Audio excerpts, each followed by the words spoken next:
reativar a Comissão de Ensino e Exercício Profissional.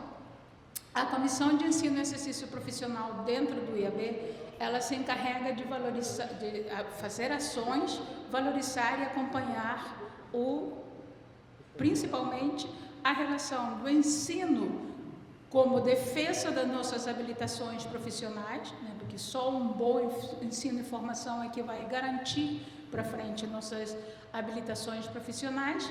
E dentro do exercício profissional, nós dedicamos esse ano a ter esse olhar para os arquitetos autônomos, né? Inclusive, nós podemos depois debater sobre o termo, que tem sido muito criticado. E esse evento tem como proposta trazer novas alternativas profissionais e apresentar a vocês temas e áreas onde nós arquitetos podemos atuar, não necessariamente só em projetos, em reformas, mas também em outras áreas. Estou fazendo uma pequena introdução para ver se o povo que está lá fora entra logo, mas na verdade aqui nós estamos fazendo ainda a abertura oficial. Para quem não conhece, o Instituto de Arquitetos do Brasil é uma instituição, como disse, centenária, e ela funciona através de associações, né? Nós arquitetos somos associados, né, voluntariamente, óbvio, ao Instituto de Arquitetos do Brasil, e como associado você pode se tornar conselheiro e participar dentro dessas comissões. Participando nas reuniões, a gente monta eventos como esse que vocês estão vendo, se acompanha as políticas públicas, os fazeres dentro da cidade. Então, sem mais delongas, vou chamar nosso vice-presidente, que acabou de sair. Eu achei que ele estava sentado aqui. Sim. Sim. Eu pensei que íamos passar um vídeo.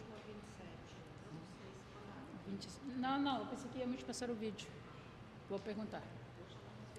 Bom, acho que o vice-presidente pode fazer isso.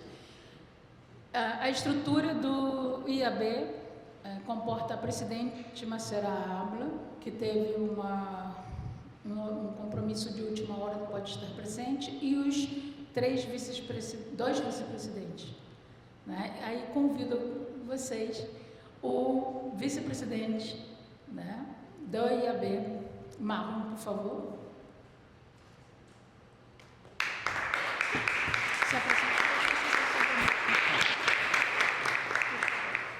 Boa tarde a todos e todas. Eu queria parabenizar aqui na figura da presidenta Marcela Abla o trabalho primoroso que a comissão tem construído, né, aqui dentro do Instituto de Arquitetos do Brasil, esse debate sobre o exercício da profissão. Acho que de fato uma seara que a gente precisa explorar e se aproximar cada vez mais. A gente tem muitos jovens arquitetos que estão ingressando no mercado de trabalho e que ainda também não sabem de que forma aterrissar nesse contexto. Então, quero, enfim, reforçar esse parabéns à comissão. Acho que é uma iniciativa muito importante e que tenha vida longa aqui no Instituto. Também queria aproveitar esse espaço para divulgar o Salão Rio de Interiores, que vai acontecer do dia 25 ao 27 de agosto, aqui também na sede do Instituto de Arquitetos do Brasil, em parceria com a SBEA, também com o apoio do Conselho de Arquitetura e Urbanismo. Será também um espaço para a gente discutir sobre esse mercado que tem uma importância muito significativa para o campo da arquitetura do urbanismo, que é de fato o mercado de interiores. Então, fica o convite para todos. Acho que será também uma agenda muito importante, que hoje a gente tem aqui uma programação muito produtiva e muito proveitosa. Muito obrigado.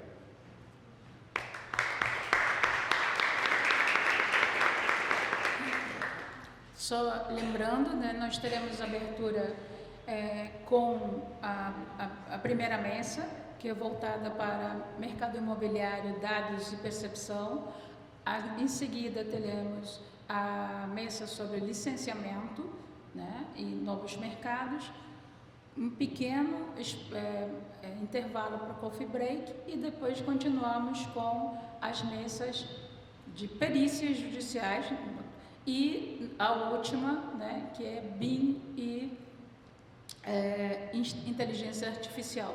Todos eles voltados para o olhar, né, do nosso dia a dia, do que nós fazemos, visando principalmente arquitetos que estamos na luta, né? Ao escolher o nome do evento Arquitetos 360, é uma tradução visual do que é se vira, né? O arquiteto que se vira fazendo de ampliando todo o nosso leque dessa nossa profissão, que é multidisciplinar. Antes da primeira mesa, nós temos a apresentação, né? O evento foi possível, né? Também alguns patrocinadores. Felipe, está pronto, Felipe? Por favor. E é bom que ajuda o povo começar a chegar aí. Muito bem.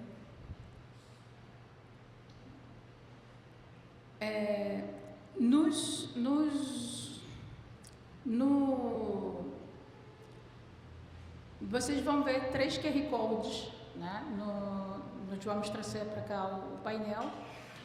Nesses 3 QR Codes, nós estamos colocando, primeiro, um grupo de WhatsApp, para que todos os que se interessarem em participar do grupo de WhatsApp dos autônomos do IAB possamos futuramente trocar informações sem necessariamente ser associado do IAB. O segundo QR Code é para você, caso deseje vir fazer parte do IAB, né, seria a associação. E o terceiro QR Code é um site, o site do IAB tem as abas destinadas às comissões. E na nossa aba de ensino e exercício profissional da nossa comissão, nós vamos disponibilizar links úteis, né, que são importantes para informações rápidas, como no nosso dia a dia a gente precisa saber qual é a norma, saber qual link você fazer para um licenciamento ambiental, ter algumas informações sobre tributos, e essa página vai ficar sendo atualizada. Esse é mais um trabalho da nossa comissão. Então, antes de começar a mesa, temos uma apresentação rápida do nosso patrocinador. Felipe, por favor.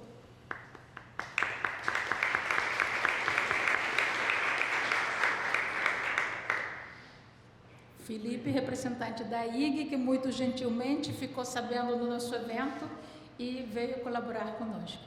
Obrigado. Boa tarde a todos. Desculpa. Meu nome é Felipe Ladeira, eu sou sócio proprietário da IG Piscina Zona Sul, né, uma empresa que está sediada em São Conrado, dentro do Shopping Fashion Mall. E a gente teve interesse em estar prestigiando também aqui o evento, porque hoje, na verdade, a gente trabalha muito com arquitetos e engenheiros, empresas do ramo assim, de construção, mas principalmente com arquitetos. Então, é o nosso principal relacionamento que a gente tem, e a gente busca ajudar muito assim nessa composição da obra, no que se refere a piscinas, né? Por favor. Uma breve apresentação, né? Eu de formação, eu sou engenheiro civil, eu tenho 10 anos de mercado de piscina, trabalhei em construtora muito anteriormente também. O meu sócio, que é o Thiago, é administrador, a gente já tem mais de 3.000 piscinas instaladas, né? Então já viveu muita experiência para poder auxiliar no projeto de vocês desse assunto, né? Uma pergunta inicial que eu gostaria de fazer é, quando a gente está num projeto, numa obra, hoje quais são as dores que vocês entendem que mais acontece durante o projeto ou obra, né? Qual é a sua maior dificuldade que a gente encontra no dia a dia? Alguém tem uma opinião sobre isso? É mão de obra, né? Não só qualidade, como até garantir que ele vai estar lá, né? Que é falta, atrasa, muita falha. Comenta-se muito também, geralmente a gente ouve de assistência técnica, de problemas sem obra, está tudo projetado, planejado certinho e começa a sair do controle conforme mais pessoas estão dentro daquele canteiro desenvolvendo aquele projeto, né? E hoje a iniciativa da IG é essa, a gente busca eliminar toda essa etapa de obra que se refere à piscina com um produto pré-fabricado, feito em ambiente controlado em fábrica para já chegar pronto no ambiente de obra e eliminar muito prazo dessa instalação e muita intercorrência poderia acontecer, né? Então, só um exemplo de algumas obras de memória já fizemos também, alguns hotéis, pousadas, condomínios, mas também projetos particulares. E como é que a IG chegou a esse ponto? Acho que todo mundo aqui conhece a IG como empresa ou não? E quando fala IG, vocês lembram de quê? Mas qualquer piscina ou algum tipo de piscina? Geralmente as pessoas pensam que piscina azul indo para Cabo Frio, né? A primeira referência que tem geralmente é essa. E a IG ficou muito conhecida por isso, porque já tem 30 anos de mercado, é a maior fabricante de piscinas não só do Brasil, como do mundo, e é a marca referência quando se fala em piscina. Só que uns 12 anos para trás, nós começamos a trabalhar com outro tipo de piscina, uma piscina mais elaborada, um padrão mais elevado, que era a piscina que chegava pronta e revestida. Só que nós tínhamos os mesmos problemas de quem constrói. Tinha pastilha que soltava, tinha piscina que às vezes acabava dando vazamento. E uns 6, 7 anos atrás, a gente estreitou uma parceria muito grande com a Atlas, não sei se todo mundo conhece, mas é a maior fornecedora de revestimento cerâmico, pequenos formatos da América Latina, onde desenvolvemos piscinas que casavam perfeitamente com esse revestimento, melhorando acabamento, não tem recorte, melhorando a qualidade, desenvolvendo inclusive a própria argamassa para ser um produto que tem mais aderência do que qualquer coisa que vai ser encontrada no mercado e se evoluiu para o que a gente tem hoje, que a gente vai falar um pouquinho, né? Então, primeiramente, só passando aqui o slide de revestimento, que nós sempre estamos desenvolvendo os revestimentos para ter esse encaixe perfeito com a piscina.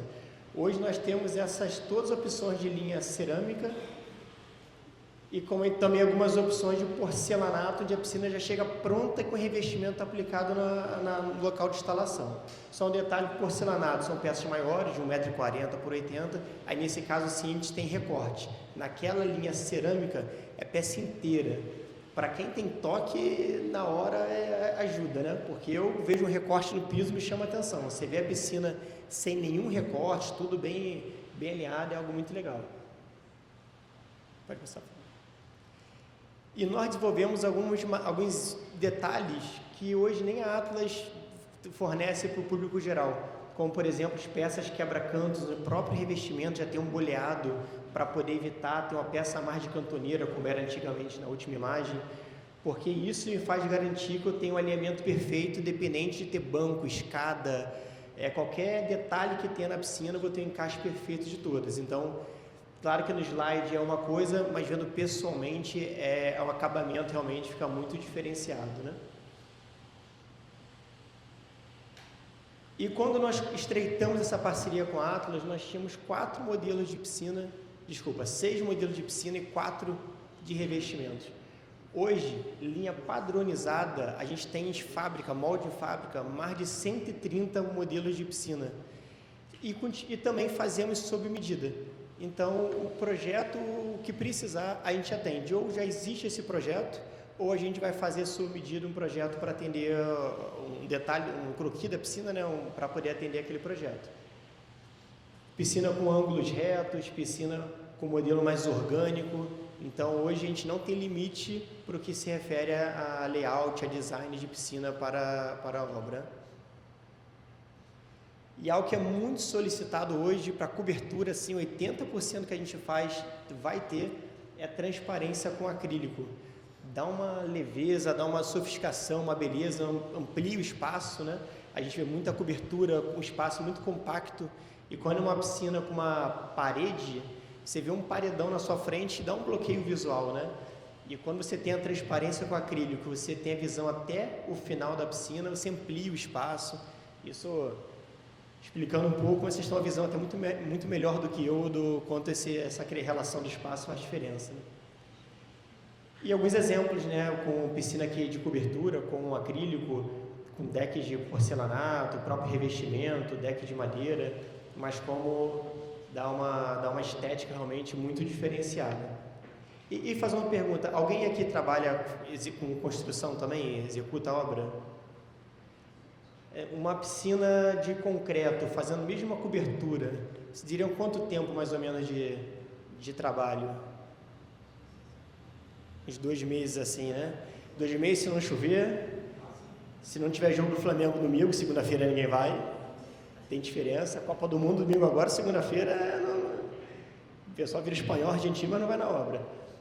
Uma obra dessa, a gente executa toda a instalação em um dia. Então, de manhã não tem nada.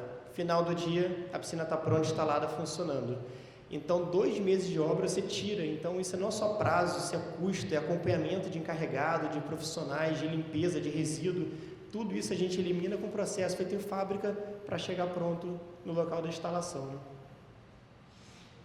Então, ela chega assim, ela chega pronta para modelo de cobertura, a maior parte autoportante, ou seja, só nivelo o piso, apoio ela está pronta. Eu faço no máximo um apoiozinho de alvenaria no banco dela, para no banco não ficar em balanço, e é liberado depois para poder executar o deck. Então a piscina chegou de manhã, de tarde, pode estar com água, está pronta para uso, é muito prático. Geralmente a gente pede prazo de 2 dias para trabalhar com folga, né? Então 2 dias, nosso prazo bem folgado já, é algo muito rápido, muito prático. Piscinas maiores, geralmente a gente faz área comum hoje em dia de condomínio, né? Tá na Zona Sul principalmente, o terreno menor, está sendo muito comum fazer área comum no rooftop, né? Já é uma piscina que a gente faz uma estruturação de alvenaria em volta dela, só para ela encaixar no meio e também está pronto. Reduz muito o prazo, o risco de vazamento, as dores da obra a gente elimina com muita tranquilidade. Piscina enterrada, basicamente a mesma questão.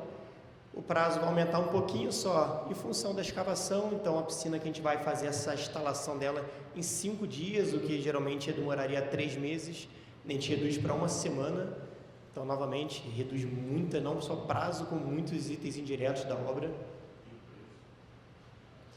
E o preço da piscina em si para a construção, ela é muito similar, vou nem dizer que é mais caro, uma piscina bem feita, ela vai ser muito similar. Só que a gente é muito similar, eu vou citar outros itens que a gente entrega mais, vai ser muito similar, mas com uma piscina melhor acabamento, com melhor garantia e de equipamentos que você está na frente também. E reduz sim custo indireto, né? Porque, novamente, acompanhamento, caçamba, resíduo. E outra opção de instalação, né? A piscina que é como se fosse semi-enterrada, esse a gente consegue já fazer parte do deck, inclusive fábrica também, para já chegar pronto, eliminar mais uma etapa também da obra. E olha assim, ninguém diz que é uma piscina que chega pronta, né? Parece ser feita no local. Transparência de acrílico, inclusive, podendo fazer no fundo, para quem tem coragem de colocar no projeto. Algumas opções assim de imagem com piscina com acrílico, né? Frontal, em L, fazendo U, acrílico curvo, a gente tem todas as opções para poder personalizar a piscina. E eu falei aqui, há um pouco tempo atrás que a gente tinha mais de 130 modelos pré-fabricados e fazíamos personalizada. Colocar acrílico ou não, para a gente não é personalização. Então, quando eu digo personalizado, é um layout novo realmente. Todas esses 130 ou as personalizadas podem ter qualquer tipo de acrílico nela também, é um acessório, digamos assim, na piscina. Só uma imagem, então, em fábrica, né, como ela é feita. Primeiro é feita a estrutura. A matéria-prima que faz ela é similar à piscina de fibra, ela contém fibra, só que ela é muito mais estruturada para receber o revestimento. Todo mundo aqui já pegou algum momento uma caixa de cerâmica? Pô, uma caixa de cerâmica é pesada, né? Então a piscina tem que ser muito mais estruturada para resistir o peso e ter aderência a essa cerâmica. Então ela possui reforço termoplástico, é muito mais estruturada para poder receber esse peso dela. Porém, apesar de ser mais estruturada, mais pesada, ela vai ser cerca de 10 vezes mais leve do que a mesma piscina em concreto. Então, outro ganho que a gente atende muita gente que tinha aquela piscininha azul de fibra antiga, queria fazer algo mais elaborado, mas o peso da piscina de concreto não aprovava no cálculo estrutural. Era muito pesada para a estrutura do prédio. E a gente consegue uma solução, ela sendo 10 vezes mais leve, aprovar muito o projeto onde antes não era possível, ou eliminar a necessidade de se fazer um reforço só para colocar a piscina, que isso é muito comum também, né? Faz uma reforma, tem um custo de reforço estrutural para colocar a piscina, onde conosco 99% das vezes não será necessário, porque a piscina em si ela já é muito mais leve. Então é outro ganho de custo que a gente tem diretamente dentro da obra. Opções de personalização também, a gente tem esse efeito de com fibra ótica no fundo da piscina, que a gente chama de céu estrelado, né? Dá um efeito bem legal. Alguém tem medo daquela lâmpada no fundo da piscina queimar e fazer manutenção naquilo? Geralmente é o medo que as pessoas têm. Volta um pouquinho só. Só que aquilo ali, ele, como eu comentei, é fibra ótica. A fibra ótica não conduz eletricidade, ela conduz luz. Então não faz sentido. Volta um, por favor. Então não faz sentido a gente falar que aquela luz vai queimar, porque é igual pegar uma lanterna e projetar na parede. Faz sentido falar que aquela luz de lá vai queimar? Ela não vai queimar, o que pode dar problema é o meu emissor, que é o que está aqui na lanterna. Então esse equipamento que emite a luz, ele está fora da piscina para eventual manutenção. Mas a fibra ótica, ela só conduz luz, não tem uma lâmpada no final. Então é algo que nunca vai ter manutenção naquele ponto ali. Um videozinho de um sistema que a gente chama de perlage, essa borbulha no acrílico, dá um efeito bem legal assim, parece uma perlage, porque vem daquele perlage a bolha do espumante, né? Parece aquela espumante no acrílico. E falar rapidamente sobre questão de equipamento também e segurança. A piscina, a gente foca muito na segurança e na facilidade de se manter essa piscina. Que uma dor das pessoas também é isso, né? A piscina tem medo de acidente, puxar cabelo, braço, pé. Ou tem uma piscina, mas dá muito trabalho, quando eu quero usar não está limpa e eu perco muito tempo. Então hoje o sistema é focado em dois benefícios, dois itens principais: segurança, 100% segura, sem risco de puxar cabelo, acidente, nada disso. E o tratamento da piscina é feito de forma automática, através do clorador hidráulico. Então essa piscina ela liga sozinha, filtra sozinha e gera o próprio cloro. Quer usar a piscina, está limpa, pronta para uso. Tem casa de férias, um projeto em Petrópolis, Búzios, a pessoa vai chegar, a piscina está limpa, pronta para uso. Não precisa ficar tratando a piscina toda hora que vai usar. E essa casa de máquina, que é quem tem piscina geralmente tem, quem tirou foto em visita chamavam a gente elimina para o sistema que chega pronto, compacto, tudo muito bem organizado, fácil de encaixar dentro do projeto. Os acessos são simples, né, para poder operar a piscina, de uma forma muito mais prática para poder manter o controle dela e, inclusive, encaixar no próprio projeto, né? E hoje, controlada também por celular. Então, o nosso básico da piscina, ela já tem automação para poder ser controlada pelo celular. Não só presencialmente, à distância, fazer programação, acionar a piscina à distância, tudo isso é possível remotamente no nosso básico que já entregamos. E falar sobre o último item, que hoje é muito importante, que é o trocador de calor. Vocês conhecem o trocador de calor? Alguém não conhece? Antigamente, para aquecer piscina, se usava aquecedor elétrico. Só qual o problema? A gente não usa aquecimento elétrico nem chuveiro mais para tomar um banho que gasta poucas dezenas de litros. Imagina aquecer uma piscina de 3, 5, 15 mil litros.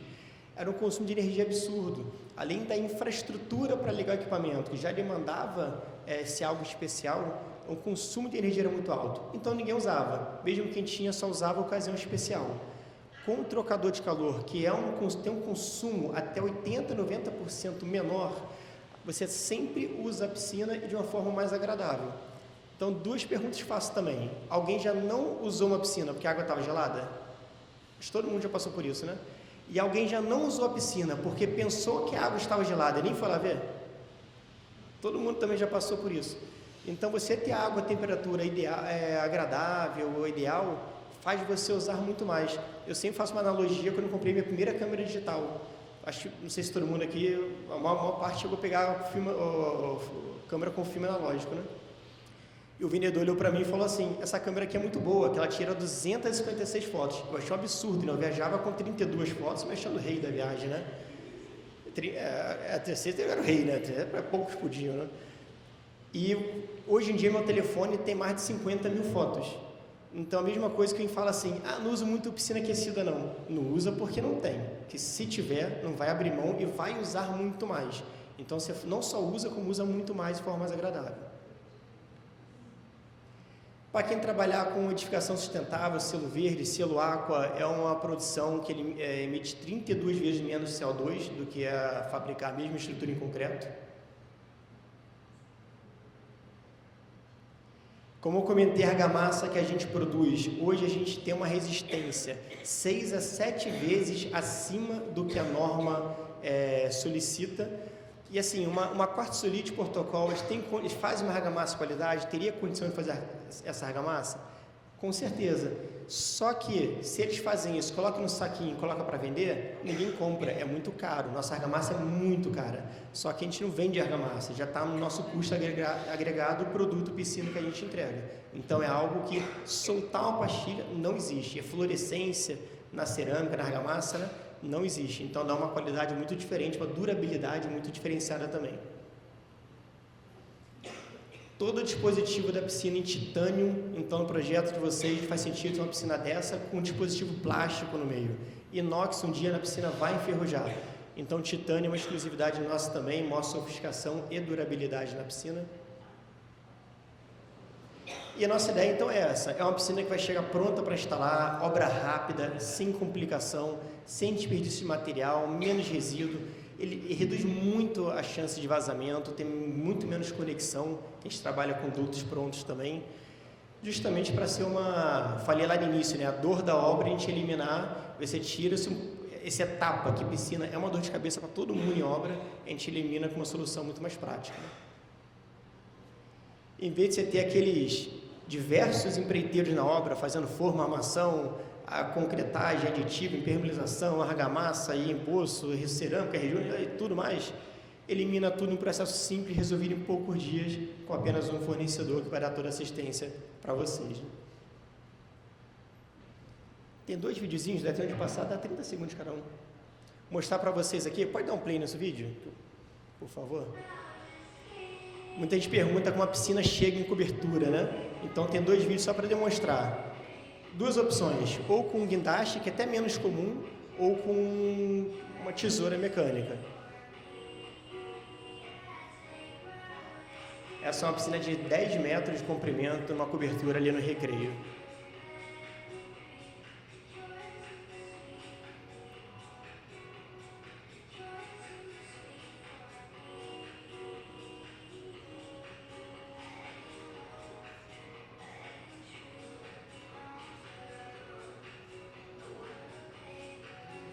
Às vezes o cliente não isso é algo todo dia, né? Mas é uma operação muito fácil, muito rápida, que a piscina, eu falei que ela é pesada, estruturada, mas é pesada para o nosso braço. Para esses equipamentos, ela não tem peso nenhum, é muito leve. E outro ponto que as pessoas às vezes pensam é, se você no carvalhão, com aquele guindaste muito grande. Guindaste, MUNC, você tem todos os tamanhos, né? Então, às vezes, um carvalhinho já atende, né? Não precisa ser nada, um maquinário tão grande.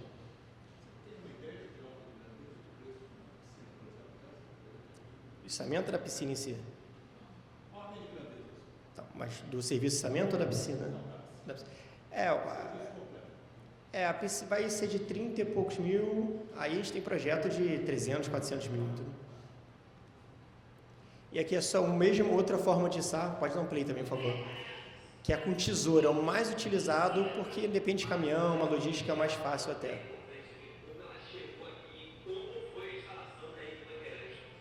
Esse era o nosso nome antigo, né? Hoje é IG Zona Sul.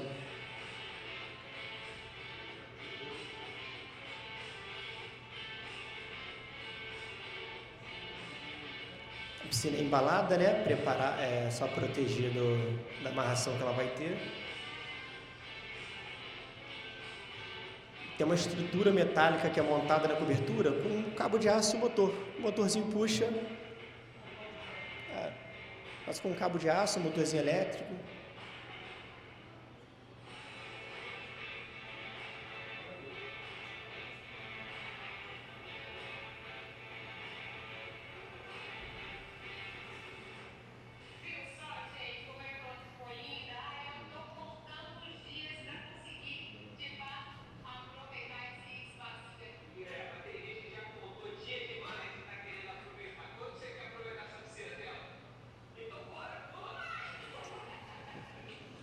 E essa piscina foi engraçada, que ela saiu na Casa Vogue.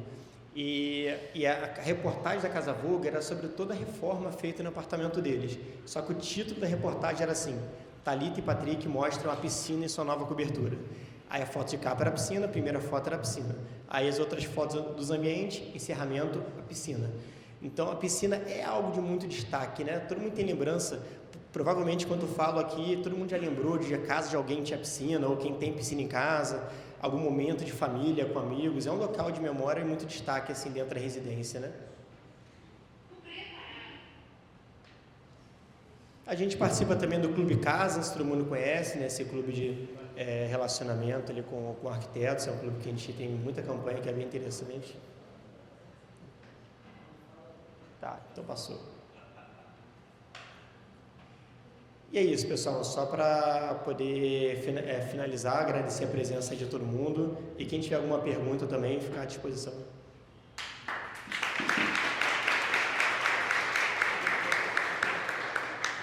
Duas perguntas. Normas de acessibilidade e limites de tamanho. Tá. A gente sempre no projeto, a gente recebe muito projeto que às vezes nem uma escada, um acesso para a piscina existe. Então isso a gente sempre busca uma atenção, não só acessibilidade, esqueci a palavra agora, né? Não é da aderência, mas evitar escorregar, né? A pastilha tem essa, me fugiu o nome agora. Antiderrapante. Antiderrapante, né? Então tudo isso a gente sempre analisa em projeto, tanto que às vezes a gente recebe algumas solicitações com outros revestimentos.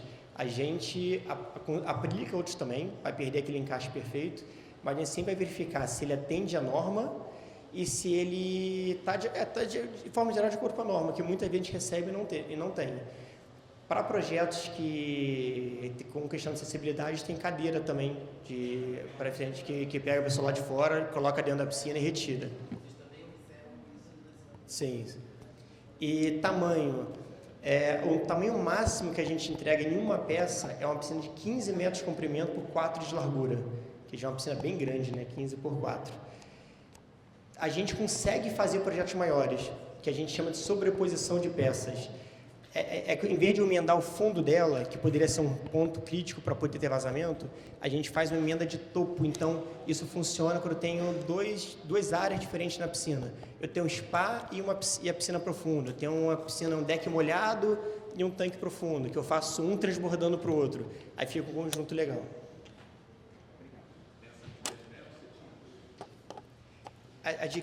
Até 15 metros por 4 faz um tanque inteiro.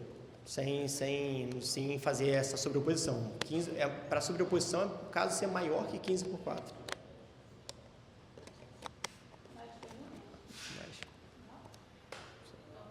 É só...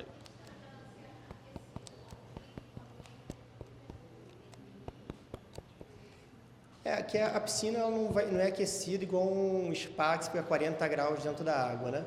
Mas mesmo a temperatura que o equipamento geralmente chega, de 38, o uso normal vai ser 29, 30, 32, ele aguenta bem, não tem nenhuma interferência quanto a isso. Muito bem, então Muito obrigado. Obrigada. Só aqui colocando... Nossos patrocinadores possibilitaram um feito que, inclusive, quando nós divulgamos, muitas pessoas nos perguntaram se íamos poder transmitir. E não era uma realidade viável transmitir o evento, mas foi possível fazer a gravação, né? Então, o vídeo do evento todo vai ser disponibilizado depois no canal do YouTube do IAB, graças aos nossos parceiros. Okay? Então, um aplauso para nossos parceiros, que é a IG e, inclusive, também, acho que não está aqui, está aqui? A Sócrates Zeno também, que está patrocinando e, inclusive, não sei se vocês perceberam, tem um QR Code no banner do lado da cadeira e esse QR Code é para um cadastro, né, do nosso parceiro. Quem quiser participar, no final do evento terá o sorteio daquela cadeira de escritório que está lá, para todos que se cadastrarem no QR Code da Sócrates e Zeno, ok? Bom, agora sim, para dar continuidade, desculpem o atraso, a gente estava programado para fazer a abertura 1h30, a 1h30, tivemos que fazer depois, mas vamos dar início então às nossas mesas de debate. E é um grande prazer, né, já estarmos com o auditório cheio e chamar a primeira mesa, mercados imobiliários, dados e percepção. Vou chamar primeiro o arquiteto Luiz Oton, do Estúdio Oton. arquitetura em urbanismo e planejamento. A arquiteta Tayane Yanes, não acredito que errei seu nome, da Ubify. E Rodrigo Fraga, da Belradar.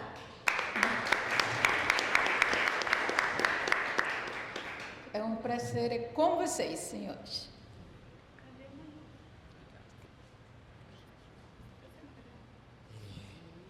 Boa tarde a todos e todas. Eu vou fazer aqui uma introdução, na verdade. Pode botar o material. Aliás, eu vou preferir pegar o pointer. Te agradeço. Obrigado,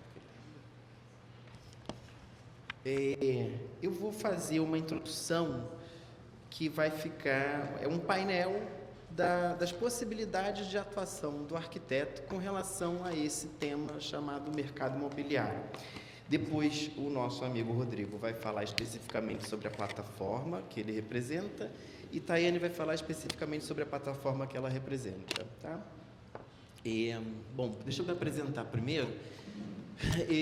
Luiz Oton, como todos me conhecem, eu sou graduado da FAU-FRJ, estou com 32 anos de formado. A primeira empresa que eu criei foi a Lark Arquitetura. Hoje eu trabalho com o Estúdio Oton. A UCP, todo mundo me pergunta, é arquitetura, urbanismo, consultoria e planejamento. Já estamos calculando aí mais de 1,5 milhão de metros quadrados projetados. Sou membro da diretoria da ASBEA, que é a Associação Brasileira dos Escritórios de Arquitetura, desde 2014. Estou como conselheiro no CAU, nessa gestão. Já fiz umas palestrinhas por aí, Rio Innovation Week, Rio Construção Summit. Representei o CAU na Conferência das Cidades. Participei do grupo de trabalho do parcelamento de terra do plano diretor.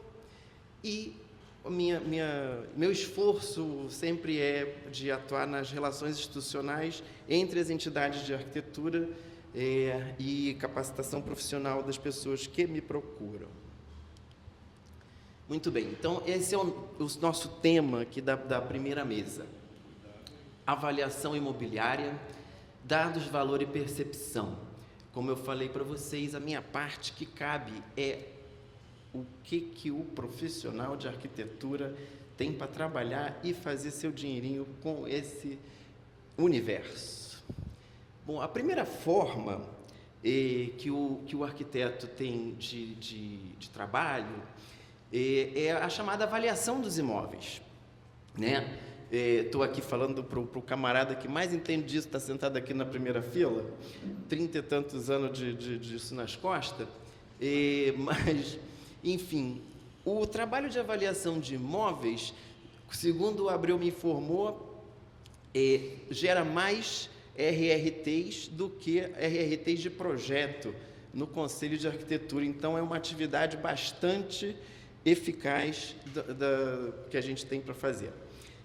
A avaliação de imóveis consiste basicamente no levantamento de dados, enfim, desde legislação e as potencialidades do imóvel em questão, até que você consegue chegar na precificação desse produto.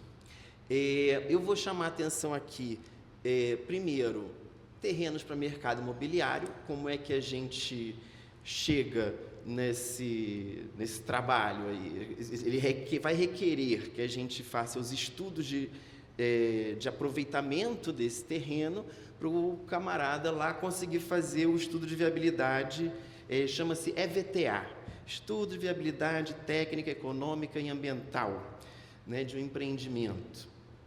E o outro que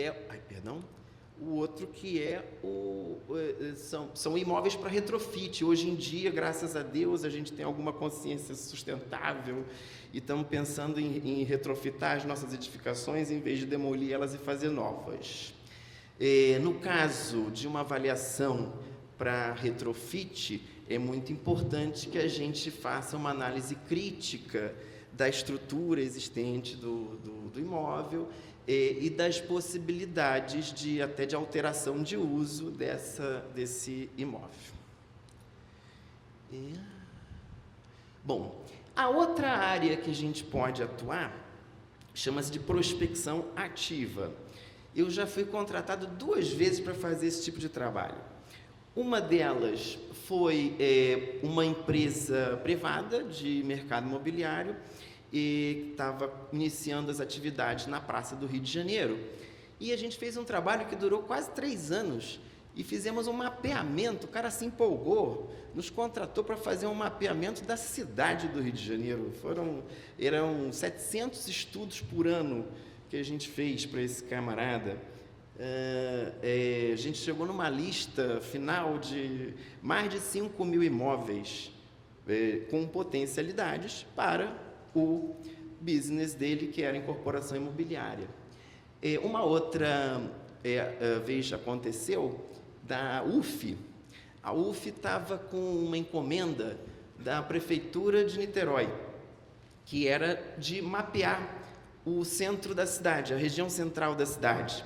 E ali fizemos também um trabalho nesse sentido, que era justamente para poder identificar o potencial de agregar população no centro da cidade de Niterói.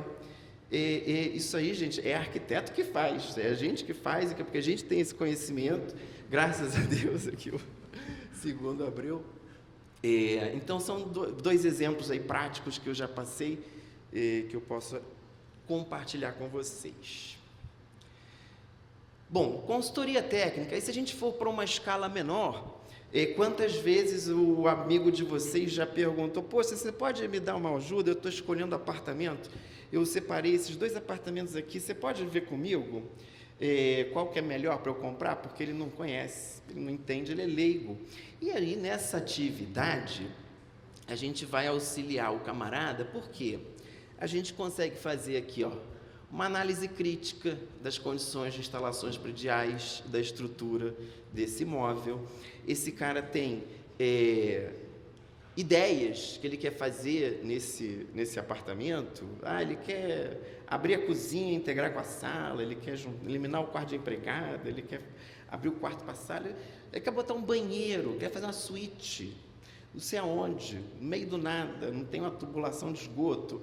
O arquiteto vai lá e diz para esse cara como é que ele consegue fazer as alterações que ele gostaria nesse imóvel. Aí ele fica sente segurança, compra o imóvel e aí ainda vai abrir um desdobramento. Aí você provavelmente vai ser contratado para o quê? Para desenvolver o projeto de interiores dessa unidade, certo? House flipping. Quem não conhece o termo, tem até um joguinho que chama House Flipper, não sei se vocês conhecem, a turma jovem deve conhecer, um joguinho de computador, que justamente, tem se tornado muito comum, pessoas que trabalham e fazem dinheiro com isso. O camarada vai em busca de imóveis que estão desvalorizados, estão com o preço abaixo do preço de mercado.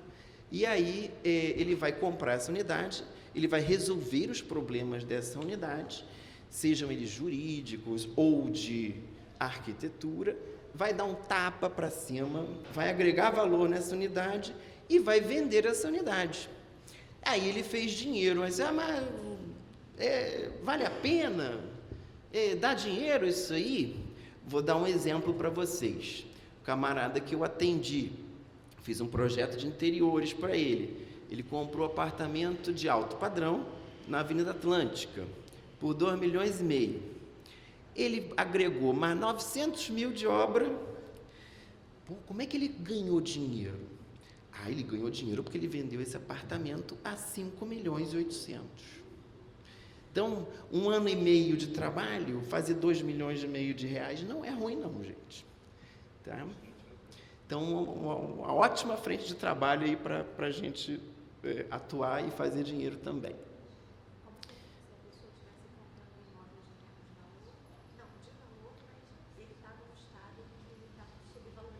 Exato, ele tem um problema. Ele tem algum problema que desvaloriza ele. Ele pode ter um problema jurídico, ele pode ter inventário. Aí a pessoa fica insegura de comprar. Vai resolver esse inventário, não vai resolver esse inventário? Foi exatamente o caso desse que eu estava citando aqui. Além do imóvel estar completamente detonado, destruído, desatualizado, velho, ainda tinha um problema de inventário. E aí? O cara comprou super barato, né? E aí ele dobrou o capital depois nessa situação. Se a gente está falando de um imóvel que ele comprou a 2,5 milhões, depois vendeu a 5.800, você vê que o business deles não está ruim, não é? Pois é. Bom, e aí, essa aqui é a parte que eu me dedico mais profissionalmente. Eu vou falar um pouquinho mais sobre o desenvolvimento de produto imobiliário e vou trazer um case só para vocês, lá do escritório, para vocês terem entendimento do que a gente está falando. No desenvolvimento imobiliário, o camarada vai trabalhar no atendimento às incorporadoras, certo? Tem outros players de mercado também. A gente vai desenvolver efetivamente o produto de arquitetura que vai ser vendido naquele local. Como é que... enfim, peraí, me perdi aqui. Tá. Essa atividade exige da gente um profundo conhecimento de legislação urbana, certo? Porque tenho um terreno, eu tenho que saber quais são as potencialidades dele, porque esse cara está fazendo um business para ganhar dinheiro. Ele... quase que atemporal. Então, vou dar um exemplo para vocês. Terreno no Leblon, o camarada me procurou para fazer, o terreno era caro, não vou nem dizer quantos milhões era o terreno, para vocês não ficarem assustados, mas foram 39 estudos de massa diferentes, para a gente entender qual era o que dava viabilidade econômica para pagar aquele preço do terreno e ele fazer resultados, entendeu? Então, é um trabalho, às vezes, muito extenso, cansativo, repetitivo, porque a gente tem que pensar em todas as possibilidades, em todos os mixes possíveis de produto de arquitetura, seja residencial, seja comercial, para que tenha viabilidade econômica para o sujeito desenvolver aquele projeto. Então, vamos falar rapidamente aqui dos produtos de arquitetura, só para isso é muito comum, esse termo a gente utiliza muito no mercado imobiliário, chama-se produto, tá? É uma coisinha que a gente faz, constrói e vira uma coisa de prateleira, né? Eu vou ali comprar no supermercado um pacote de 1 quilo de arroz. Eu vou ali na imobiliária, eu posso comprar um estúdio, posso comprar um sala 2, sala 3, sala 4, um lote, posso comprar uma loja, posso comprar um andar corporativo. É um produto. E todo produto ganha uma linha de preocupação, de trabalho antes, que a gente tem que entender que produto é esse. Como é que esse produto vende bem? Como é que esse produto vai ter liquidez? E assim, passeando pelos produtos de arquitetura comerciais, lojas, salas, espaços corporativos e os grupamentos, inclusive disso, que aí estamos ampliando a escala, os produtos residenciais, que são desde os lotes. Aí o camarada, não quero vender o lote, eu quero vender a casa, vou construir a casa para agregar valor, vender o lote mais caro. Então, aí você já vai fazer os projetos da residência, do grupamento de casas. Aí tem os edifícios multifamiliares e os grupamentos desses caras também ampliando a escala. Ainda dá para levar outros programas, porque o mesmo terreno que eu vou fazer um edifício multifamiliar, eu posso fazer um hotel, posso fazer um hospital, muitas vezes porque o zoneamento vai permitir. Então, por exemplo, aquele exemplo do Leblon que eu dei para vocês, a gente fez, inclusive, estudos de hotelaria, inclusive estudos de hospital, para identificar qual era o que dava melhor resultado econômico na operação. Tá? Alguns fatores secundários aqui dessa operação que também vão interferir muitíssimo no projeto executivo desse produto. Esse produto, qual é a finalidade financeira do produto? É venda ou é locação? Se eu for desenvolver um estúdio para venda, é diferente de eu desenvolver um estúdio para locação. O estúdio para locação, ele já vem com o kit pronto da cozinha, com não sei o quê, com o interior resolvido, papapá. O outro, o camarada tem mais liberdade de fazer. Até o número de tomadas que a gente bota nessa arquitetura é diferente. O ponto de acendimento é diferente. Então, essas questões vão modificar o produto na vírgula dele. Bom, e aí a gente pode falar, inclusive, que interfere muito também, sazonalidade de mercado. Teve épocas no escritório que a gente passou 2 anos fazendo só edifício comercial. Agora a gente só faz estúdio. Passei anos fazendo edifício comercial, depois fazia anos fazendo sala 2, sala 3, agora vamos passar anos fazendo estúdio. Chama demanda de mercado. Demanda de mercado. E muitos arquitetos criticam só se faz estúdio hoje em dia porque é uma unidade que é ruim, porque é pequeno, porque não sei o quê, porque não tem dignidade. É mentira. Essa unidade estúdio, ela vai atender um público cada vez maior. Da pessoa que é jovem, da pessoa que é estudante, do camarada que não vai, às vezes, comprar aquele apartamento, mas ela vai alugar aquele apartamento e viver ali um tempo. E eu vou falar uma coisa para vocês, depois de 30 anos de atuação no mercado imobiliário, se está vendendo, é porque tem demanda, ok? E assim, não para de vender estúdio, gente, e ainda tem demanda. Obviamente o mercado, às vezes ninguém regula ele, né? Ninguém regula o negócio de mercado. E encharcaram o Rio de Janeiro com tanto espaço comercial, tanto edifício comercial, que aí ainda veio uma pandemia depois, a Barra da Tijuca chegou a ter 85% de vacância nos espaços comerciais que tinham lá disponíveis. Coisa que o mercado, como não tem uma regulação, às vezes acaba cometendo uns erros também. Então é isso que eu queria chamar a atenção, tá bom? Bolha, exatamente, o problema chama bolha. Aí a economia vai muito bem, então está todo mundo com muito dinheiro para investir, né? Vou comprar aqui, vou investir aqui, vou patrimônio, vou ficar fazendo meu patrimônio, vou comprar a sala comercial, aqui vou alugar, não sei o que, blá, blá, blá. Bom, veio uma pandemia e esse cara ficou sem alugar. Hoje em dia ele está, pelo amor de Deus, pedindo para fazer um contratinho de comodato com aquela sala para pagar pelo menos o condomínio, porque virou despesa para ele, não renda, né? Então temos que ter atenção com essa questão, e isso também está aqui no universo do produto imobiliário, tá? Bom, aí agora eu vou apresentar rapidamente, como meu tempo já acabou, não sei, um estudo de caso rapidinho lá do escritório. Um edifício em Botafogo, numa rua que chegou-se à conclusão, isso não sou só eu, tem uma empresa por trás, com a equipe dela de produto, também definindo o que a gente vai fazer ali que vai ser mais rentável, como eu expliquei antes, certo? Nesse caso, a gente chegou à conclusão de que era um edifício de alto padrão, com apartamentos de sala 4 quartos. E aí, o que eu entrego para o meu amigo lá, meu cliente? Isso aqui é um estudinho de massa lá do escritório. Isso aqui, eu tenho que fazer tudo isso para chegar... Eu tenho que fazer todo esse raciocínio para chegar nisso aqui.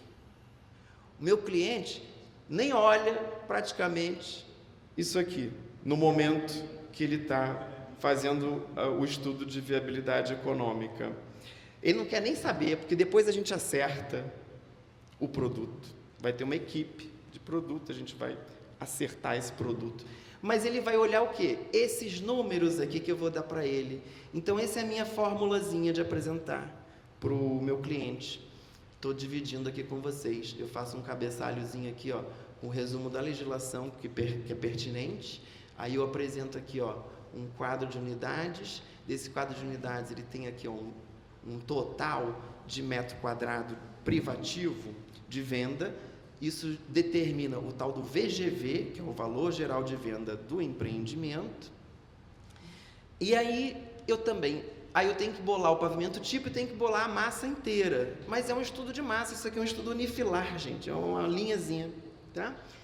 Mas aqui eu consigo extrair também uma área de construção. A gente vai estimar a garagem, vai estimar a área técnica. Com experiência, você vai estimar isso com tanta precisão que depois vai dar certo. Vai ser 5 metros para cá ou 5 metros para lá, no projeto executivo, entendeu? Mas ele pega esse número, que é o que ele vai fazer de dinheiro, aí ele pega esse número, que é o que ele vai gastar de construção, ele sabe quanto o cara está vendendo o terreno, fez a conta, e aí eu fiz para ele o quê? O estudo técnico e ambiental. Ele vai fazer o complemento do econômico, ele vai botar os dados financeiros nessa equação e vai entender se temos viabilidade econômica para desenvolver o empreendimento. Aí a gente é contratado para fazer um projeto legal. Esse projeto já é mais antigo. Ainda a gente apresentava planta. Hoje em dia a Prefeitura do Rio de Janeiro tem uma coisa que eu acho um pouco ridícula, chamada Licim, desculpe aí os colegas que defendem, mas enfim, a gente pelo menos dizia como era o projeto. Hoje não. E aí, isso aqui é o que a gente doura a pílula. Aí tem que dourar a pílula desse cara para vender bem. Aí a gente faz um vídeo, não sei o quê, fica bacana. O cara bota no stand de venda, entendeu? Agrega valor, seduz o comprador e aí ele vende bem o produto dele.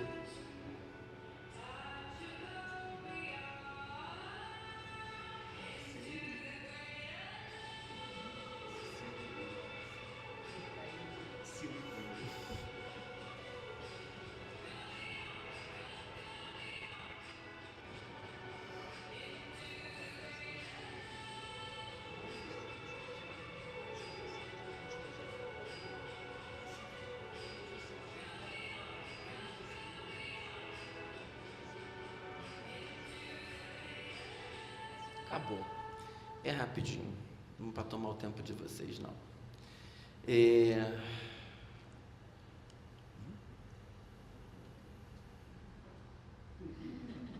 Foi. Projeto executivo, depois que a gente tem que desenvolver para esse negócio ficar de pé, bonitão. E aqui, como é um projeto antigo, esse é um projeto de 2019, gente, eu não tinha sigilo, né? Mas assim, por isso que eu trouxe esse projeto que é antigo e aí não tenho mais sigilo sobre ele.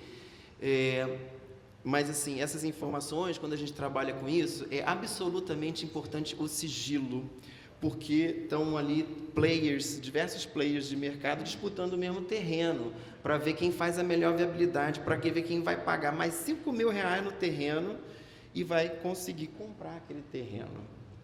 E encrencou o negócio aqui, eu não consigo finalizar. Tu consegue passar aí para mim, amigo?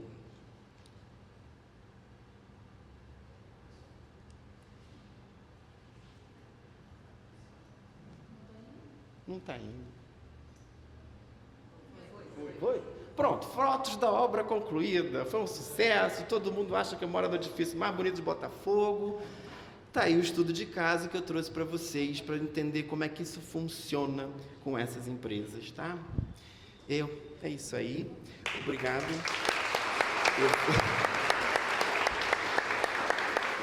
Agora, vamos pedir para botar a apresentação do nosso amigo Rodrigo. Rodrigo Fraga vai falar especificamente sobre a plataforma Bel Radar. À vontade, meu querido.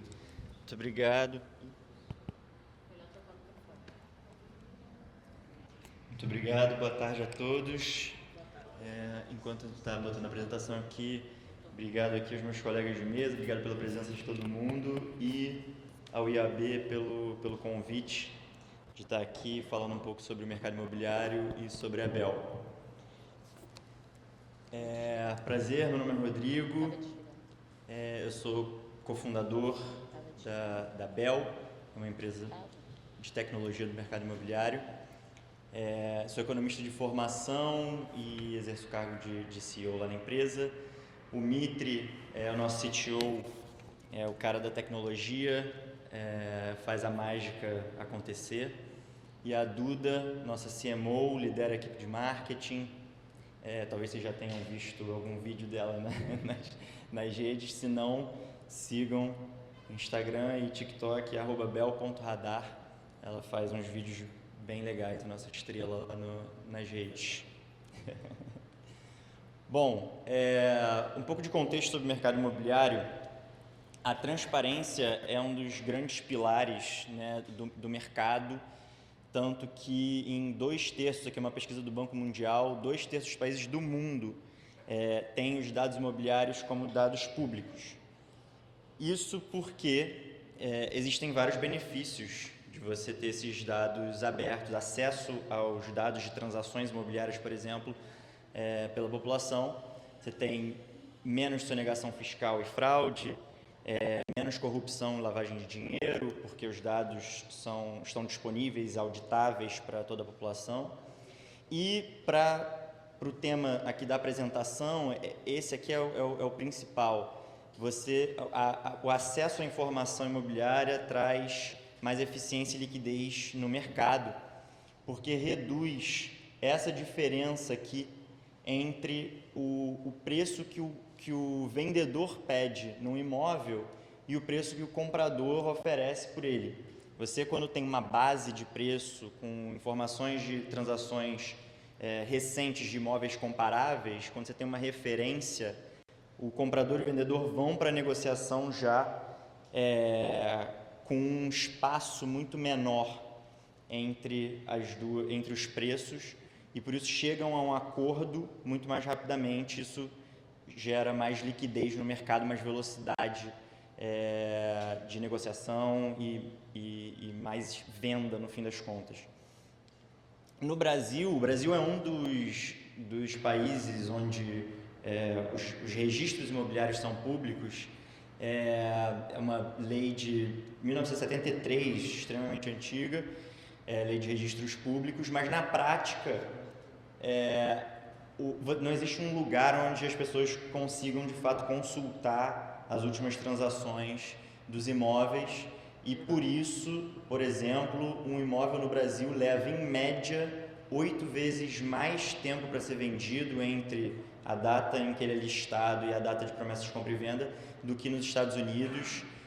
Só um exemplo, mas acontece a mesma coisa em vários países do mundo, onde os dados são acessíveis de fato para a população.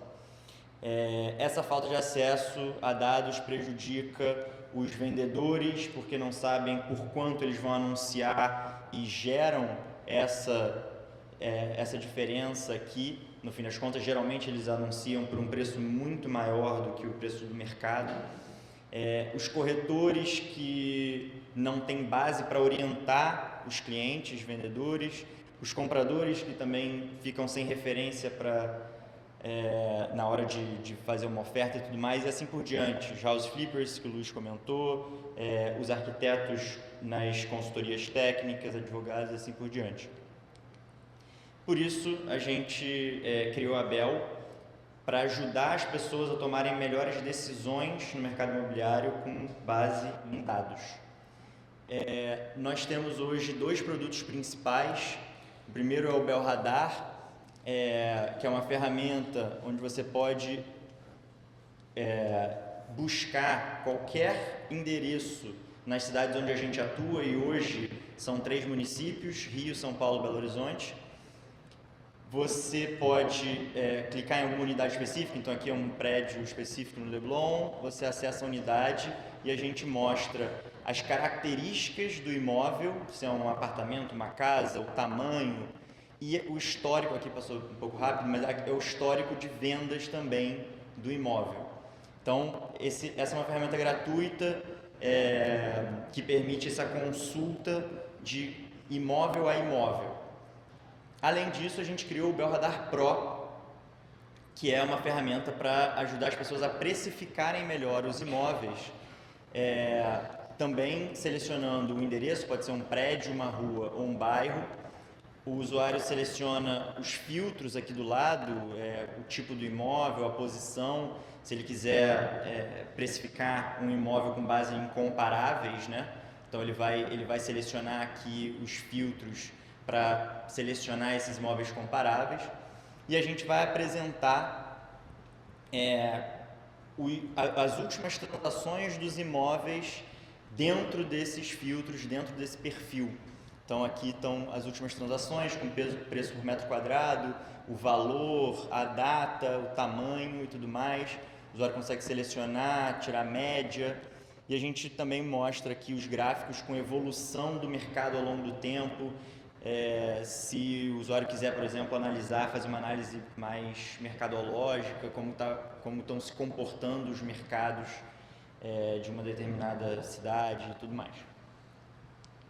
E aí, aqui, conectando um pouco essa apresentação com o que o Luiz falou, como a Abel consegue ajudar os arquitetos em cada um dos pontos que ele trouxe. Então, na avaliação de imóveis, a gente traz essa referência de preço dos imóveis comparáveis para que o avaliador consiga ter mais dados na hora de precificar o imóvel. A gente tem, inclusive, também um modelo de precificação que dá uma estimativa para o valor dos imóveis. Na consultoria técnica, a gente ajuda o arquiteto a orientar melhor o cliente, comprador, com base em dados para melhorar a tomada de decisão do cliente. No house flipping, o Luiz trouxe, a gente ajuda nessa precificação e na análise de viabilidade e de retorno do investidor. Hoje, inclusive, house flippers e corretores são os dois maiores grupos de usuários assinantes do Belradar Pro, porque ali eles conseguem justamente ter essa referência de por quanto ele vai conseguir vender um imóvel reformado, né, e por quanto então ele pode pagar, o quanto ele deveria pagar num imóvel antes da reforma, considerando custos de obra, o retorno esperado dele. E, por último, aqui o desenvolvimento de produtos imobiliários para incorporadoras. A gente consegue ajudar também na análise de viabilidade e retorno, mostrando a referência de preço dos imóveis na região onde o projeto está sendo desenvolvido, para, enfim, dar essa noção de retorno também, considerando o preço de venda, considerando quanto está sendo pago no terreno. E é isso, a minha foi bem rapidinha.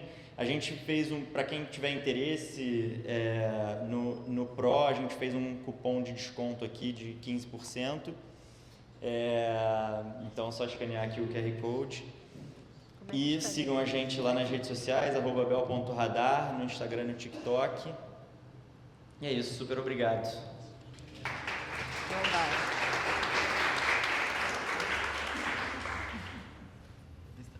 Tá funcionando.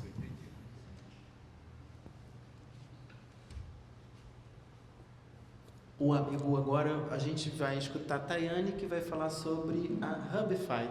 O amigo podia botar para a gente a próxima apresentação?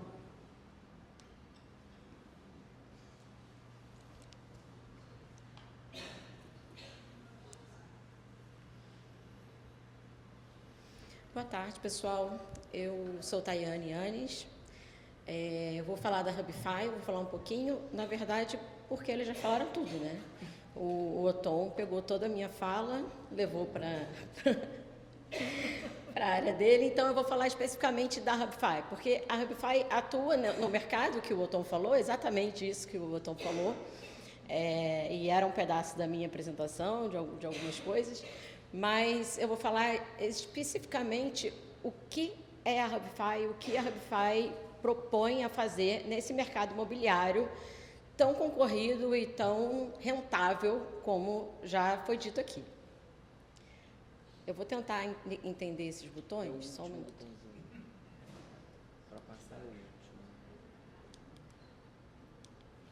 Ele tem um delay, só...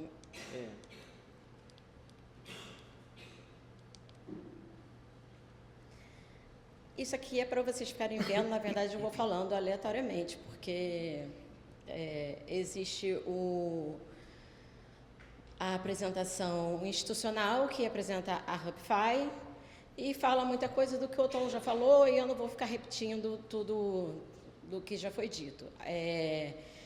Flip House, o Retrofit, são focos também da HubFi e como a gente trabalha.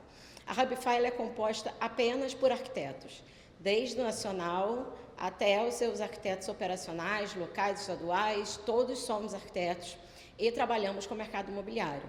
Nós somos arquitetos curadores de imóveis. É uma mistura de escritório de arquitetura com imobiliária. Nós atuamos nesses dois ramos concomitantemente. Você pode entrar na plataforma da HubFi e escolher, e quero um projeto de arquitetura que eu estou precisando reformar, fazer uma casa, fazer um prédio, fazer um estudo, e a plataforma oferece esse produto. Eu preciso vender, preciso alugar, preciso comprar, a plataforma também oferece produto, e tudo é feito por arquitetos.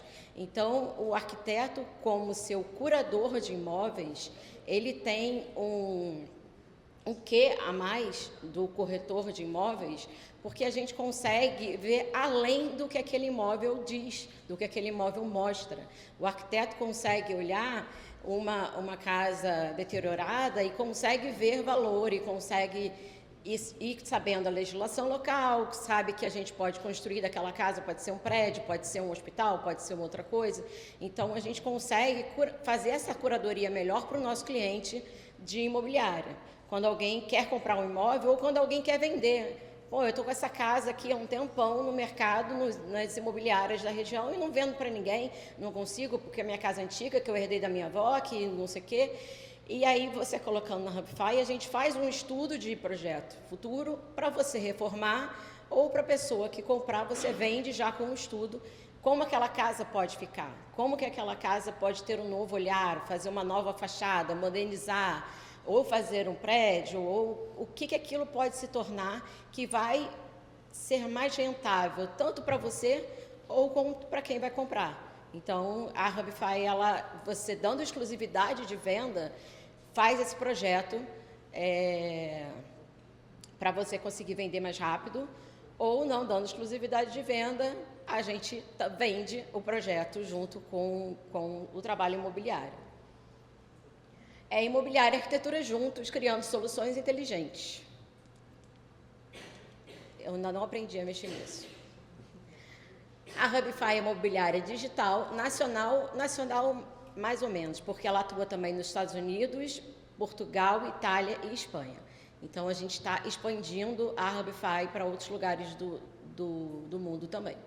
Ela une arquitetura no mercado imobiliário para transformar a maneira como as pessoas compram, vendem e valorizam os imóveis. Nossa proposta é entregar soluções inteligentes que unem visão técnica, atendimento humano, tecnologia e gerar experiências mais seguras para os clientes.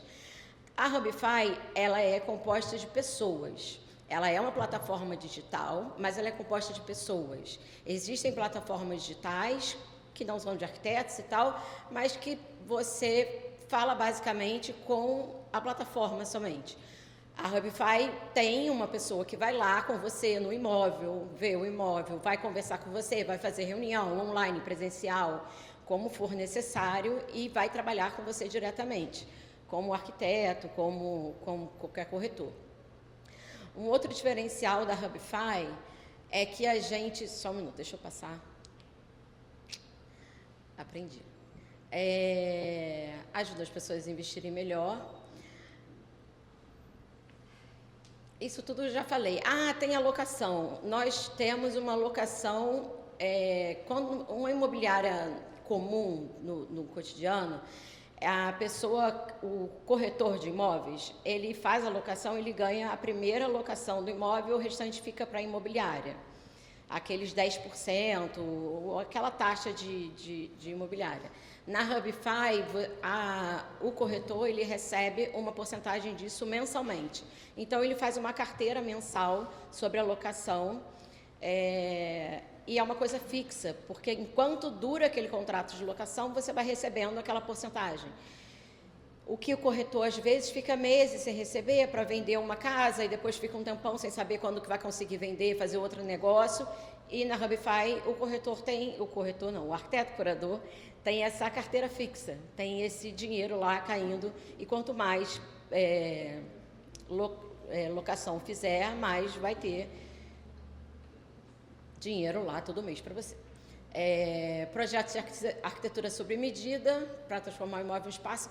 Isso é muito importante no projeto de arquitetura.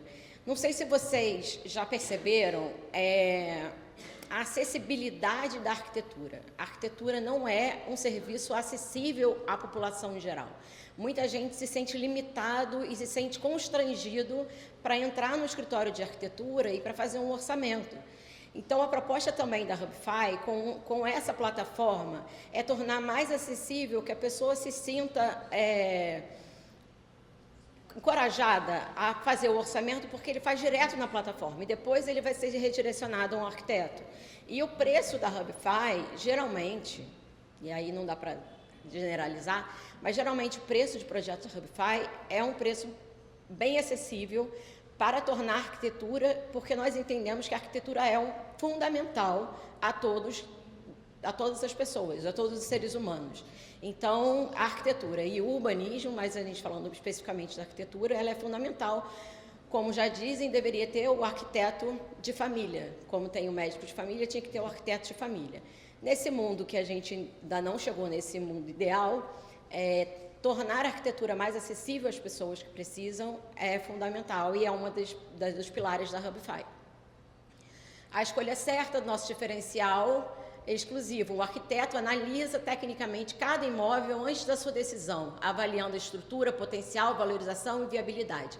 É ter o seu personal, esse negócio aí, imobiliário, tendo orientado na escolha certa. Acho que foi o Tom que falou sobre o arquiteto, você ter o arquiteto ali do lado na hora de escolher, na hora de fazer estudos, na hora de fazer... E a Hubify propõe isso. O arquiteto está sempre com você, até porque nós somos somente arquitetos trabalhando. Por que escolher a Hubify?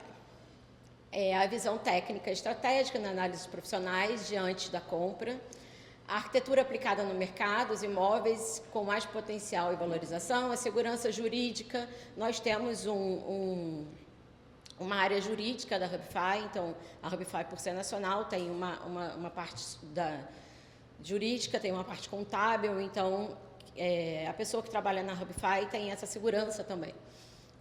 Tecnologia a favor da experiência, nós temos uma plataforma própria, não é uma plataforma já do mercado, é uma plataforma exclusiva nossa, desenvolvida pela Hubify, e que lá dentro a gente tem a questão de filtros para você escolher melhor, a questão de acesso à arquitetura, ou você vai comprar, vai vender, vai alugar, como aquilo é visto, porque quem coloca o imóvel na plataforma é um arquiteto.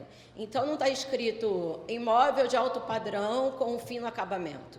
Está escrito que é na zona residencial X, que tem um potencial, um gabarito até a altura tal, que uma taxa de ocupação, que pode conter hospital, pode fazer residencial, pode ser misto, pode ser... Isso tudo está contido dentro do escopo de venda da Hubify. Quando você entra lá e vai ver o imóvel na Hubify, você tem tem muito mais dados, mais técnicos, porque foi feito por um arquiteto. É muito repetitivo. Integração entre imobiliária e arquitetura, curadoria técnica e análise inteligente de cada imóvel, curadoria e a escolha certa, exclusiva, atendimento humano com base nos dados e propósito, plataforma digital moderna, intuitiva e transparente e presença em todos os estados do Brasil. Quando escolher Hubify? Para comprar com segurança e visão técnica, vender com valorização e posicionamento estratégico, investir com inteligência e propósito, reformar, projetar, transformar, orientar os profissionais. Eu tive um caso na Hubify que eu estou com um terreno à venda. Eu sou de Rio das Ostras, para quem não me conhece, eu sou um profissional em Rio das Ostras, e estou com um terreno à venda. Na verdade, são 5 lotes, um do lado do outro, e temos investidores interessados em o que o Oton já falou, e vou ficar repetindo. A Hubify, ela tem um terreno, ela escolhe o terreno em potencial, ela te vende o projeto, ela faz a viabilidade econômica, ambiental, ela te vende todo o projeto, todo esse estudo de massa, o estudo de viabilidade financeira, ela constrói, te auxilia na construção, ela não tem pedreiros, mas ela acompanha a construção pelo arquiteto que fez o projeto, ela faz o projeto, ela acompanha a construção, ela vende os imóveis depois que você construiu, ela decora os imóveis que você construiu, que pode ser vendidos, pode ser decorados pela Hubify, e ela também faz a administração do condomínio. Então, a Hubify está desde a escolha do terreno até a administração de condomínio, toda feita pela única empresa, feita 100% por arquitetos. Vamos fazer um bom negócio juntos? Vamos começar? Então, quem estiver interessado em participar da Hubify, a gente tem vagas ainda, porque como nós somos em todo o Brasil, estou eu aqui, quem quiser conversar. A Hubify não é uma plataforma que você entra lá, se cadastra e você já passa a trabalhar. São arquitetos convidados, ou a gente conversa com as pessoas antes para ver se tem o perfil da Hubify e para ver se a Hubify tem o perfil que você gostaria que fosse, se é exatamente isso. Estou eu, a Jamile está ali também, que também trabalha na Hubify. A gente está disponível para conversar, para colher dados. A gente pode marcar uma reunião futura para explicar melhor quanto que é a porcentagem para cada um, como é que fica. A Hubify não tem um dono, não tem uma pessoa que é dona, é uma rede colaborativa de arquitetos. Então, não tem uma pessoa que ganha a maior parte da venda do imóvel e quem vende fica com... Não tem o grande rico e as outras pessoas que trabalham para ele. Cada um vai ganhando conforme o seu trabalho, conforme que foi feito, e toda essa rede colaborativa ganha junto e cresce junto. Essa é a proposta da Hubify. Obrigada.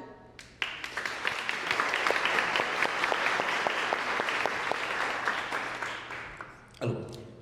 Bom, temos alguma pergunta? Eu sei que o nosso tema não é tão interessante, mas... Querido Jerônimo. Obrigado. Eu tenho uma pergunta sim, Luiz Oton, mas antes eu queria ressaltar que a minha alegria de ver esse trabalho da Tanja, que vem lá da nossa comissão, a presença de vocês aqui, de tantos colegas, jovens ou não jovens, aqui no IAB mais uma vez, lembrando que o Instituto de Arquitetos do Brasil foi fundado aqui no Rio de Janeiro há 105 anos e tem, durante todos essas décadas longas, lutado pela importância da profissão de arquiteto e urbanista no Brasil. Então, é com muita alegria que eu vejo o nosso auditório aqui cheio e o IAB está sempre de braços abertos para receber os colegas. A minha pergunta é para você mesmo, Tom, que falou do projeto. Eu, que sou mais velho, nós tínhamos uma ideia mais clara de um projeto integrado, onde o arquiteto fazia o estudo preliminar, o anteprojeto e o projeto executivo. Houve algumas mudanças e hoje o projeto ele passou a ser fracionado. Na minha opinião, na minha modesta opinião, não é possível esse fracionamento sem efeitos negativos, porque o estudo preliminar, o anteprojeto e o projeto executivo, assim a gente chamava na faculdade, hoje tem algumas denominações diferentes. Não são produtos diferentes, são etapas de um mesmo trabalho. Então, é impossível que, se eu faço um estudo com um grupo, o anteprojeto com outro, o projeto legal com outro, e o projeto... não crie danos e problemas na compatibilização e no desenvolvimento de tudo isso. Me parece, só para fechar a pergunta, que é um pouco longa, mas eu acho que tem muita importância esse debate. Me parece que ficou conveniente para alguns fazer só a viabilidade, por exemplo. Para outros, fazer o executivo. Ah, eu gosto de obra, eu gosto de detalhamento, então eu faço isso, nem apareço na prefeitura. E o outro só vai na prefeitura porque ele só faz um projeto legal. Então, esse fracionamento encontrou também, entre os nossos colegas, supostas vantagens. Supostas, me parece. Então, a pergunta é como você vê isso e como a gente pode encarar esse problema do parcelamento, do fatiamento do projeto, quebrando a sua integridade, que o autor começa a pensar no estudo e, no meu entendimento, deve chegar até a obra, acompanhar a obra até a entrega final. Essa é a pergunta. Obrigado. Não podia... Alô, alô? Alô, alô, alô? Não podia te agradecer mais por essa pergunta. A grande pergunta. Isso.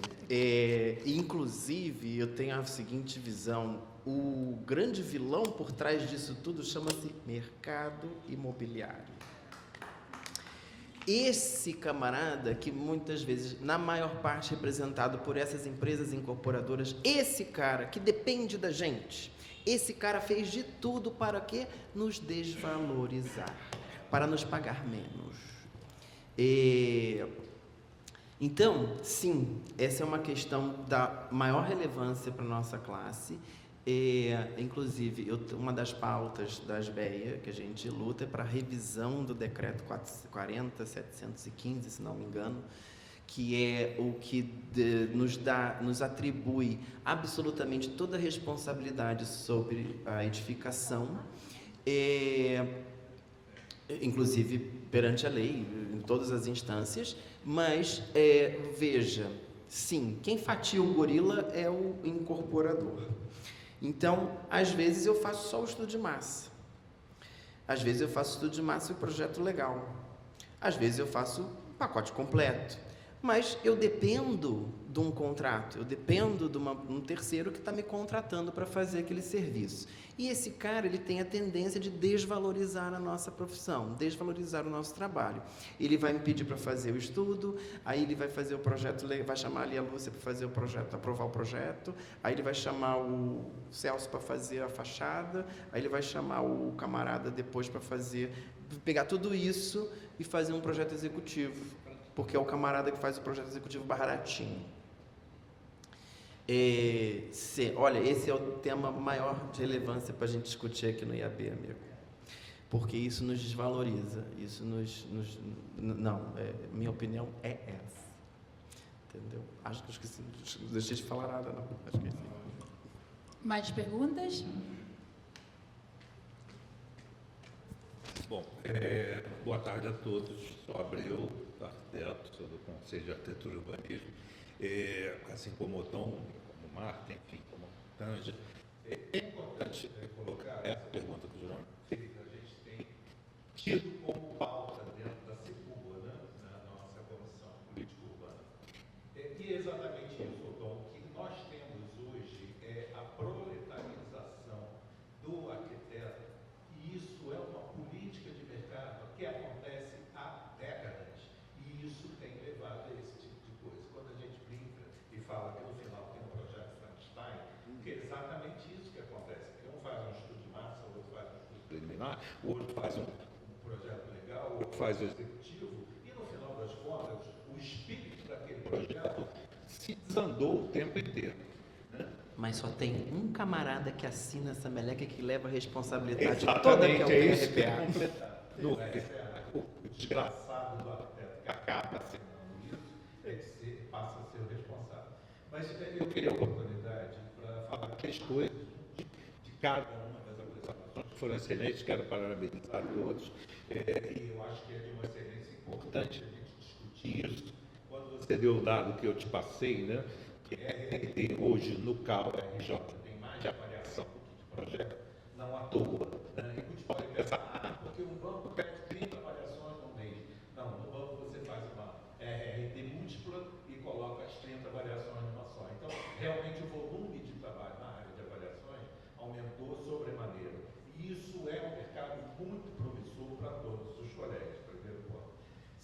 ponto que eu acho que você veio e trouxe de uma forma bastante, eu diria até quase acadêmica, né, da formação, né, do que você, enquanto arquiteto, pode vir a fazer.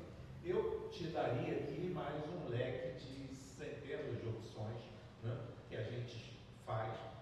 Esse trabalho que você fez, por exemplo, a questão da UF, que você citou, eu faço isso da década de 80, 90, eu fiz para o antigo Banespa, para busca selecionada de imóveis, que era para identificar potenciais locais de agências para alocação. E tinha que legalizar isso através do Banco Central. Então, não era só a questão da legalidade do zoneamento urbano, tinha uma série de coisas. A carta patente do Banco Central te determinava um círculo, né, de atuação que você não podia ultrapassar. Hoje, banco virou brincadeira, é que acabar. Então, essa discussão, acho que era sem dúvida nenhuma, mas dois comentários que eu acho que é importante fazer na sua colocação.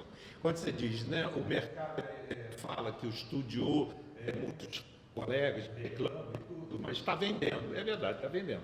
Assim como venderam as unidades comerciais na Barra, que ficaram 10 anos para serem absorvidas. Então, um colega meu falava, infelizmente ele já faleceu, que no mercado imobiliário do Rio de Janeiro, que há o que a gente pode falar de planejamento, seria um palavrão para qualquer incorporador, essa é a grande realidade. Ele falava, e eu repito, né, há os pioneiros e os piotários, porque não há mercado para tudo isso que está sendo lançado em termos de estúdio no Rio de Janeiro. Então, isso acho que é importante. Quanto ao nosso amigo da Bel, eu tenho acompanhado aqui, né, o trabalho, inclusive da nossa amiga lá, que é sensacional, ela tem uma facilidade de comunicação, eu recomendo que todos acompanhem.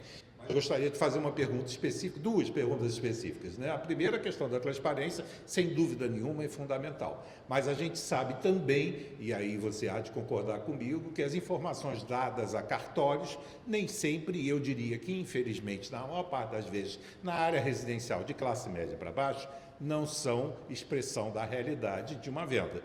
Primeiro ponto, né? Então, a gente ainda continua com essa dificuldade. E segundo, que é importantíssimo, qual é o bizu, né, que a Bel consegue buscar, né, através de acordos e contratos, porque não tem outra forma, porque hoje você chegar num cartório e que é uma doideira. E por fim, para minha amiga Tayane aqui, eu acho fantástico a ideia, eu só pergunto, e aí é uma pergunta curiosa, de curiosidade minha, como é que é a relação com o Cresce? Porque esses caras vão vir de faca e tiro, porrada e bomba para cima da empresa, porque o Cresce é extremamente determinado a buscar, né? Se não tem corretor, como é que está fazendo venda, como é que está fazendo locação? São essas três colocações que eu acho que são importantes para que a gente desenvolva o assunto. Obrigado. Então, rapidinho aqui só da minha parte, que cabe. Bom, como eu falei para você, o mercado é burro, né? Às vezes ele mesmo se estrangula, as tais das bolhas. O estúdio em específico, eu ainda acho que tem espaço, porque a gente passou muitas décadas sem poder fazer esse produto, e os produtos que tem desse coisa são antigos, são desvalorizados, estão ali na coisa do house flipping, mas assim, quando a gente vai trabalhar essa criação do produto, eu tenho tantos nichos de mercado ainda para explorar dessa tipologia, que é produto específico para estudante. Olha, tem até produto específico para público LGBT, tem produto específico para Airbnb, para renda. Então, assim, em algum momento, isso vai lotar o mercado. Eu acho que ainda tem um espacinho, porque ficamos muitas décadas sem poder construir esse tipo de produto. Em algum momento isso vai acabar. Eu concordo contigo que tem que se observar isso aí. Agora o Rodrigo, depois... Respondendo às suas perguntas rapidamente, a primeira de fato, isso é um desafio hoje, bem grande. A gente vê cada vez mais os registros a sonegação de impostos caindo, né? E hoje em dia, com inclusive com acesso aos dados da prefeitura e a própria avaliação que a prefeitura faz e tudo mais, existe um desincentivo, porque hoje em dia é muito mais fácil, né? Receita Federal, enfim, todos os órgãos têm apertado mais o cerco. A gente vê que os registros públicos os registros de venda de imóveis são muito mais confiáveis, e a gente acredita que isso vai ficar cada vez mais eficiente, exato, mas concordo que ainda é um grande desafio. E sobre a sua pergunta de onde a gente consegue, como a gente consegue os dados, a gente coleta esses dados de diversas fontes diferentes, algumas públicas, outras dos nossos próprios usuários,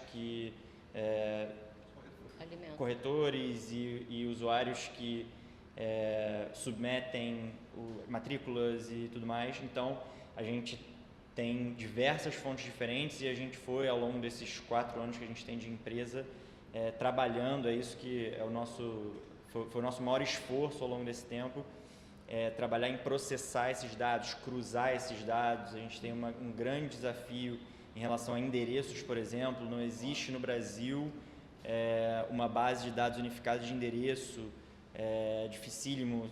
A gente precisa ir de cidade em cidade tratando esse dado, usando ferramentas, enfim. Então, é isso, basicamente. A gente juntou de diversas fontes diferentes que vão se complementando, mas sem nenhum acordo. Eu brinquei com você, porque eu sei que realmente é o tipo de informação que dificilmente se consegue no mercado, se não tiver realmente esse trato que você está colocando. É isso. Eu brinquei aqui da qual o Bidu, né? Agora, porque realmente cartório, por exemplo, é uma loucura. Né? Sim. Eu, várias vezes, várias avaliações, eu consigo ao cartório conseguir. Daiane, Obrigado. você responde? Abril, como também conselheira do CAU-RJ, já no meu 2º mandato, eu sei muito bem a importância do conselho profissional e na HubFi nós temos vários tipos de atuação. Existem os nacionais, os estaduais, os locais, Então, assim, dependendo com o que você trabalha, você obrigatoriamente precisa ter Cresce. Eu tenho Cresce, já estou na finalização, na verdade, do Cresce, e algumas pessoas que trabalham só com o projeto não necessariamente precisam, mas é bom ter também. Mas, obrigatoriamente, alguns têm que ter Cresce, e por acaso eu e a Jamile estamos nesse processo de Cresce já. Obrigada, Daiane. Temos alguma palavra final para encerramento? Mais alguma pergunta? Tudo bom? Tudo bom, eu me chamo Vinícius, eu tenho uma pergunta para a HubFi. Eu trabalho com Isotom, inclusive. Mas é uma curiosidade, assim, esbarra um pouco com a pergunta anterior. Como é a atuação internacional? No sentido, tipo, legal, burocrático? No internacional, nós temos pessoas, figuras em cada um desses países que a gente atua hoje, Estados Unidos, Portugal, Espanha e Itália, e lá eles atuam nessa área imobiliária. E aí eu acredito que não tem a parte de arquitetura, é mais a parte imobiliária. A gente está expandindo, mas a ideia é expandir a HubFi, como estamos hoje aqui no Brasil, para o exterior, mas ainda está começando no exterior. Lá eu acredito que seja só imobiliário ainda. Quer fazer a palavra? Palavras finais? Sem alegações finais. Sem alegações finais. Obrigada a todos. Então, obrigada a todos. Salva de palmas para a nossa primeira missa. Muito obrigada a todos. Vai dar lá. Passou 1 hora certinho o painel. 1 hora.